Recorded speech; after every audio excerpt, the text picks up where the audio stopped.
আজকের এই রাতটা কিসের রাত জানেননি? শবে মেরাজ। জোরে কান্না একটু সুবহানাল্লাহ।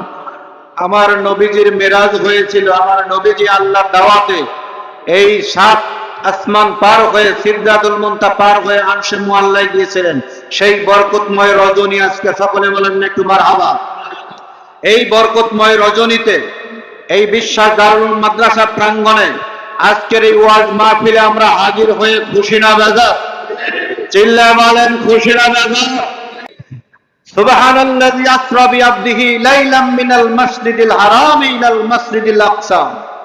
এমন রাত, যে রাতে আল্লাহ তার হাবিবকে দাওয়াত করে নিয়ে গেছেন মসজিদে হারাম অর্থাৎ বাইতুল্লাহ শরীফ থেকে শুরু করে মসজিদে আকসায় গিয়ে থামছেন, ওখানে 2 রাকাত নামাজ আদায় করেছেন সমস্ত নবীগণের ইমাম হইয়া। করে বলেন সুবহানাল্লাহ।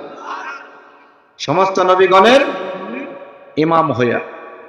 আমার নবী যখন বাইতুল্লাহ থেকে রওনা হইলেন, মুসলিম শরীফের ভিতরে আছে হাদিস, আমার নবী বলেন আমি দেখলাম মুসা আলাইহিস সালাম ওনার রওজা আতহারে সালাত আদায় করতেছেন। জোরে বলেন সুবহানাল্লাহ। এরপরে নবী বাইতুল মুকাদ্দাস, ইসলামের প্রথম কিবলা জেরুজালেম ফিলিস্তিনিতে যেটা অবস্থিত বাইতুল মুকাদ্দাস, ওখানে হাজির হইলেন। ওখানে সমস্ত নবীগণের উপস্থিতিতে আমার নবী হলেন ইমাম আর সমস্ত নবীগণ হলেন মুক্তাদি। ওইখানে মুসা নবী ছিলেন কি ছিলেন না? তা মুসলিম শরীফের হাদিস অনুযায়ী আমার নবী তো আবার দেখে গেলেন রওজা আতহারে সালাত আদায় করতেছেন। আল আম্বিয়াউ আহইয়াউ ফি কুবুরিহিম ইউসাল্লুন। আমার নবী বলেন নবীগণ নিজ নিজ রওজা মুবারকে জিন্দা, শুধু জিন্দাই না সালাত আদায় করেন। জোরে বলেন সুবহানাল্লাহ। সেখান থেকে সেই বাইতুল মুকাদ্দাস থেকে আল্লাহর নবী বোরাকে চড়ে জিবরাইল নিয়ে গেলেন প্রথম আসমান, দ্বিতীয় আসমান, এমন করতে করতে 7ম আসমান পাড়ি দিয়ে গেলেন সিদরাতুল মুনতাহা বর্ডার এরিয়া। ওখান থেকে চলে গেলেন রফরফে চড়ে এই আরশে মুআল্লায় আল্লাহ পাকের মেহমান হয়ে। জোরে বলেন সুবহানাল্লাহ। বুনিয়াতুত তালিবিন একটা কিতাব আছে, কিতাবের লেখক হুজুর গাউসে পাক আব্দুল কাদের জিলানী রাহমাতুল্লাহ আলাইহি।